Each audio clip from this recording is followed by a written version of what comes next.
Hi, friends. This is your pal, Scott. And today we're going to continue exploring the question, is art objectively good and objectively bad, or is it all subjective?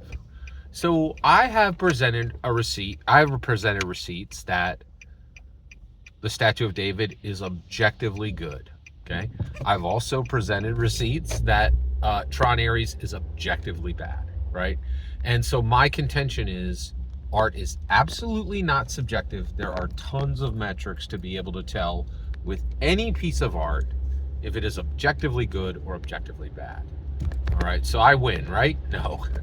The reason I don't win is you could walk down Main Street in any U.S. city right now with a stack of $1,000 with a little bag of American Gold Eagles, and you could say, hey, is art objectively good and or objectively bad, or is it subjective? And you really can't, and no one can say if any piece of art is good or bad, right?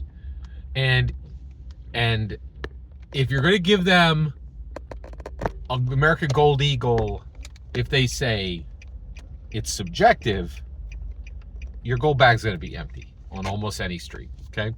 Now, why is that? Because everybody will answer the same? No, not everybody will answer the same, okay? 2/3 of them will say, oh, art is subjective, right? We'll get into why they say that in a minute. 1/3 of them will say, what? Right? Like, they won't understand. It's not because they're stupid. It's because this is a fundamentally philosophical question, right? Now, and you're like, wait a second, doesn't philosophy not have hard answers? Philosophy absolutely has hard answers. But this is an intellectual, philosophical question that you need, and only an intellectual would be interested in this question. Only an intellectual would even understand most of the words, right? And that's okay. There's no one needs to understand the words objective and subjective, and there's tons of really good people who don't care about art and don't think about art, right? Like, and that's not a problem. They have every right to do that, right? If you're a bricklayer and that's your main jam, right? Like, there's no reason for you to have to ever worry about the question of, is art objective or subjective, right? Like, it's just, yeah. So I get it. So 1/3 of the people would be like, what? And then you just keep walking, right? Like, you don't define anything because their answer isn't useful, right? But the other 2/3, they'll all say subjective. Why? Why do they say subjective? All right, so first of all, their answer is a myth. They're repeating a myth they have heard many, many times, right? And so one, let's talk about why they repeat this myth, okay? So first of all, groupthink, right? The groupthink is extremely real.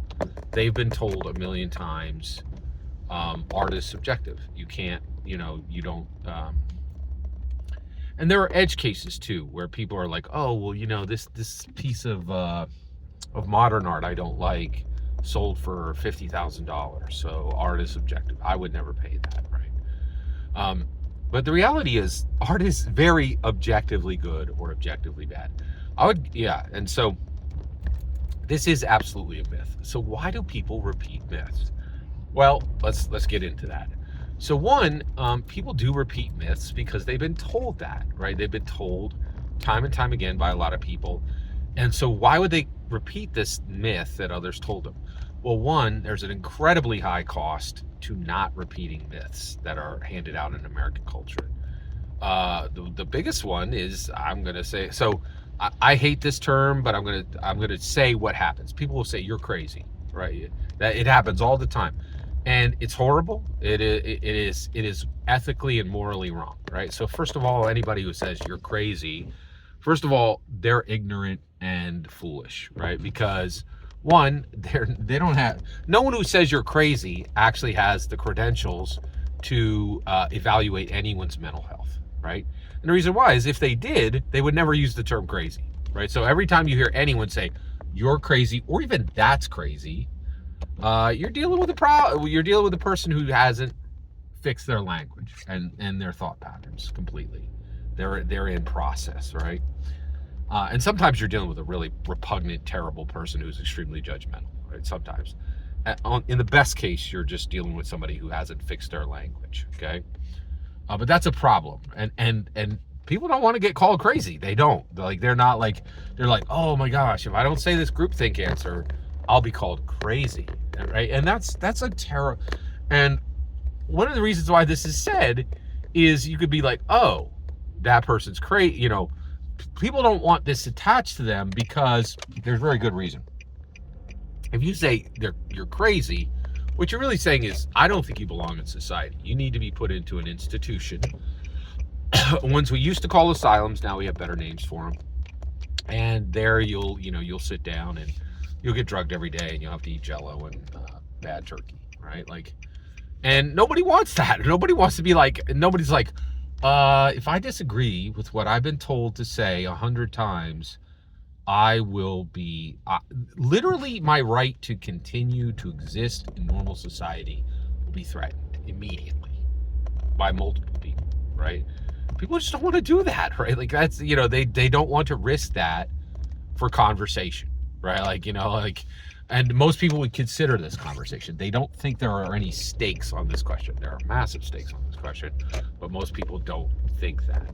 They really don't. They don't think that at all. Yeah. And so that's a problem, like, without a doubt. And so that is the reason. That is one reason that people continue to. That